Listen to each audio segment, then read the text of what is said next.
dan persiapkan sorak-sorai kita bagi nama Tuhan. Kita terlebih dahulu tundukkan kepala, kita berdoa kepada Tuhan. Terima kasih ya Tuhan atas hari yang telah berikan dalam hidup kami, berkat Tuhan yang telah Kau limpahkan dalam hidup kami di hari ini. Kami datang kepadamu ya Tuhan dengan segenap hati kami, dengan segenap tubuh jiwa roh kami, untuk memuliakan nama Tuhan. Urapi kami ya Bapa, berikan kami roh sukacita, berikan kami damai sejahtera, agar kami datang untuk melayani Tuhan dengan sukacita. Terima kasih Tuhan, ampuni setiap dosa, kesalahan, kelemahan kami. Kami rindu memberikan yang terbaik, pujian kami, penyembahan kami, pengakuan kami, hanya bagi nama Tuhan Yesus Kristus. Terima kasih Tuhan, haleluya, amin. Saya undang semuanya untuk bangkit berdiri, kita memberikan yang terbaik buat Tuhan kita, haleluya.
Baru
merindukan Engkau Yesus.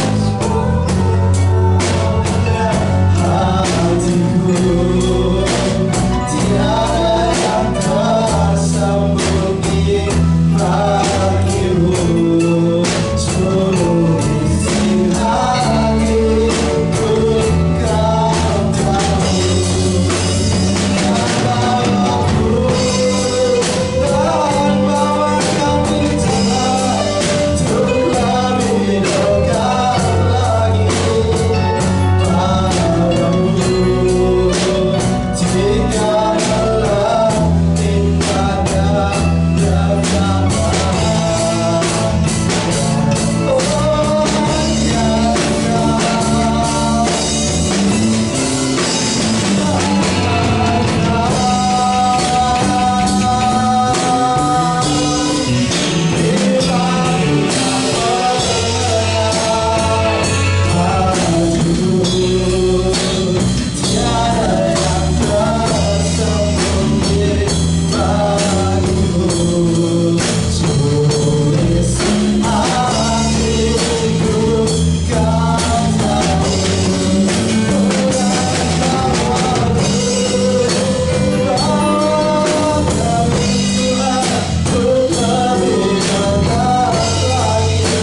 Ucapan syukur yang kami berikan Tuhan hanya bagi Engkau ya Tuhan, untuk menyenangkan hati-Mu Tuhan.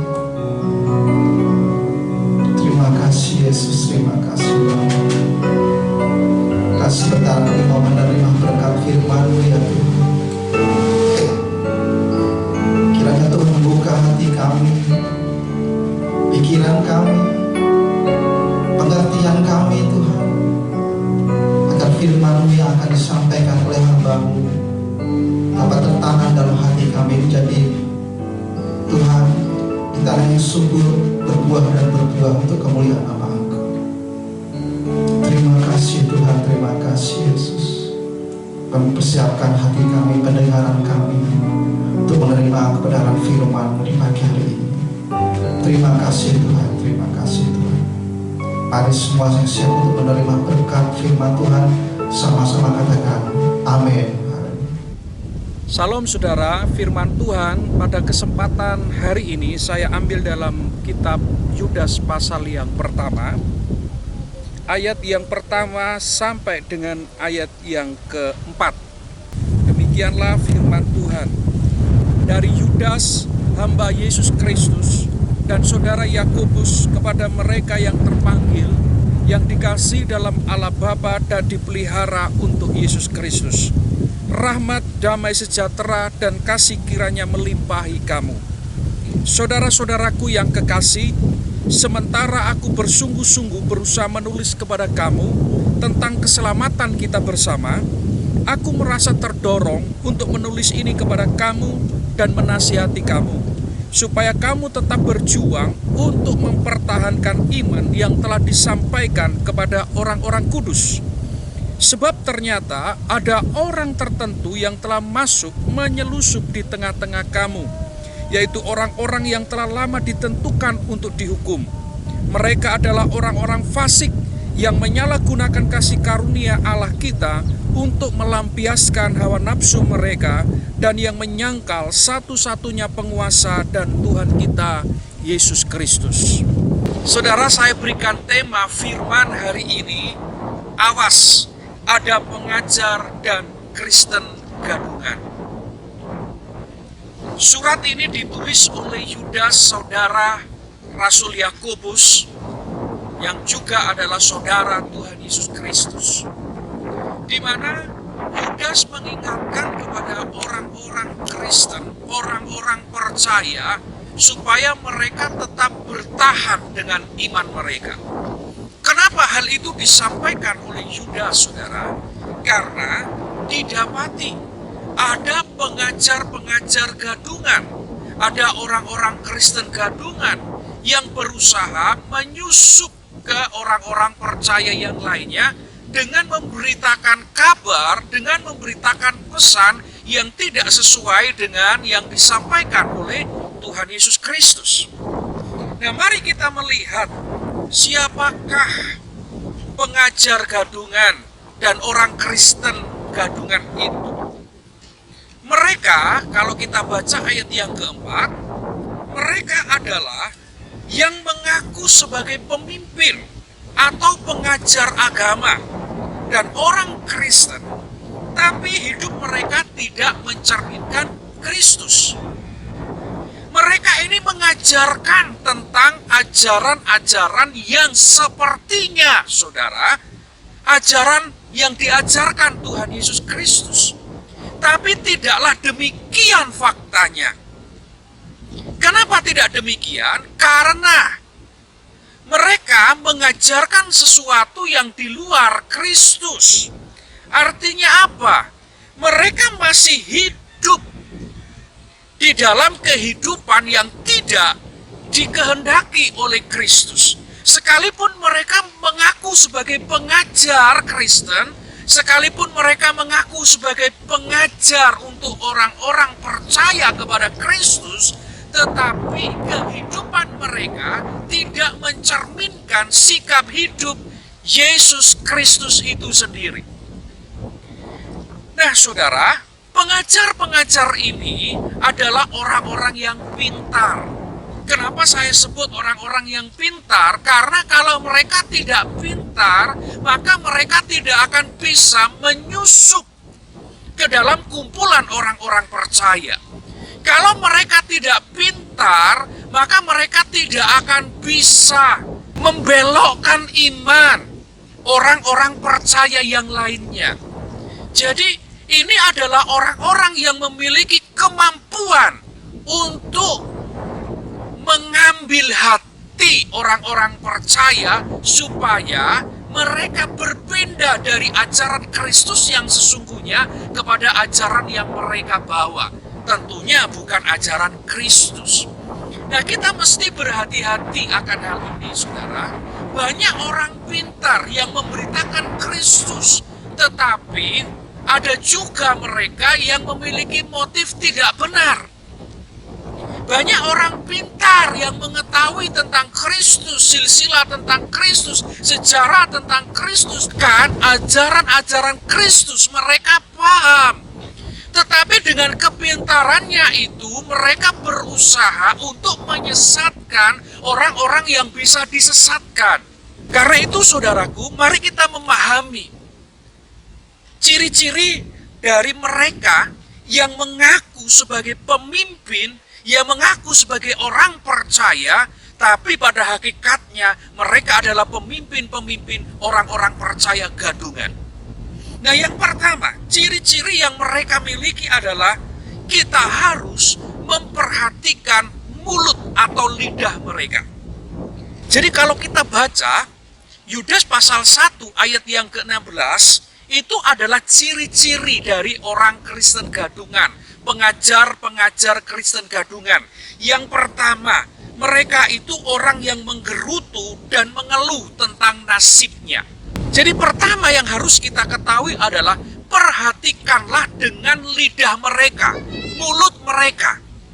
Karena banyak orang-orang yang menggunakan lidahnya hanya untuk bersilat kata. Saudaraku yang dikasih oleh Tuhan Yesus, surat Yakobus mencatat begini, lidah itu kecil, tapi sekalipun kecil bisa memegahkan perkara-perkara yang besar. Nah, orang-orang yang tidak mampu menggunakan lidahnya dengan benar, orang-orang yang tidak mampu menguasai lidahnya dengan benar, ini akan sangat berbahaya sekali. Dikatakan mereka ini suka menggerutu dan mengeluh tentang nasibnya. Saudaraku yang dikasih oleh Tuhan, Yudas pun mengingatkan, itu sama dengan orang-orang pilihan Allah, yaitu orang-orang Israel. Mereka dipimpin oleh Allah. Allah sendiri yang memimpin kehidupan mereka. Allah sendiri yang menjanjikan tanah Kanaan bagi mereka. Tetapi pada perjalanannya banyak di antara mereka yang tidak percaya kepada Allah yang berjanji kepada mereka.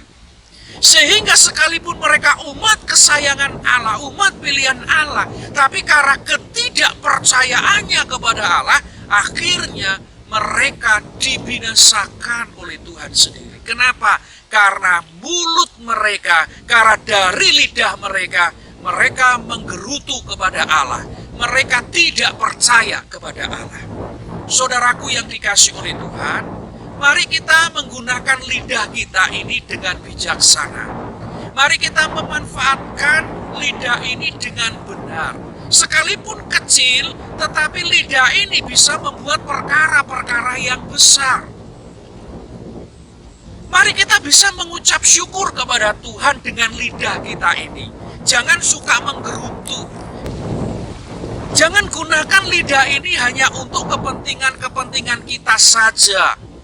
Kalau kita tidak senang, maka kita gunakan lidah ini untuk memaki. Kalau kita kecewa terhadap orang lain, maka kita gunakan lidah ini untuk mengumpat mereka.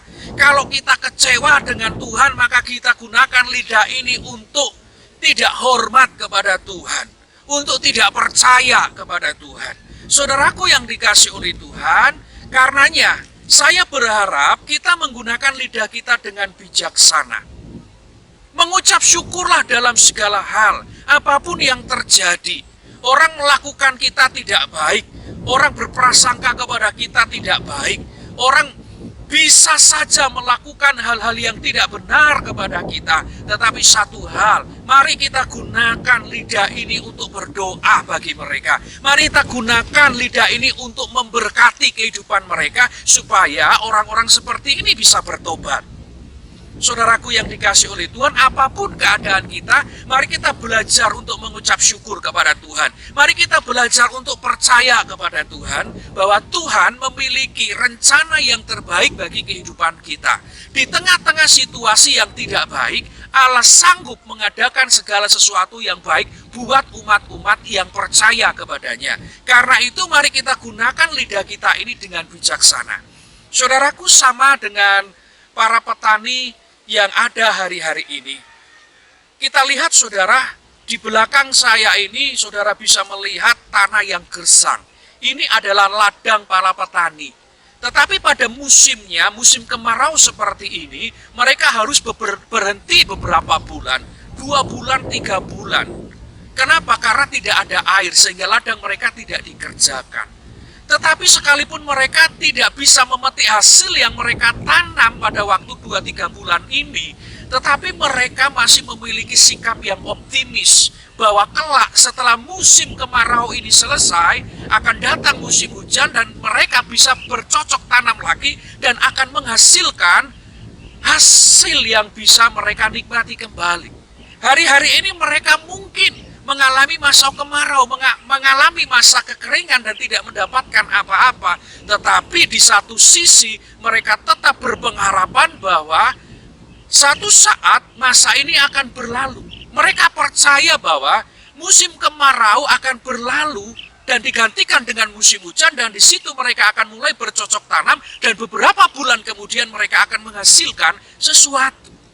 Karena itu saudara, mari kita memaknai hari-hari yang sedang kita alami ini dengan terus mengucap syukur, menggunakan lidah kita dengan baik.